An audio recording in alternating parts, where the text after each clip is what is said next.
नंदामुरी बालाकृष्णा ने तेलंगाना के chief minister relief fund में 50 लाख रुपए का अतिया पेश किया।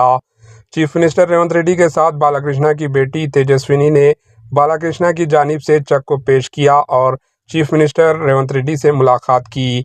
इस मौके पर वज़रा पोंगुलेटी श्रीनिवास रेड्डी व दीगर भी मौजूद थे। Bureau report, AHN news.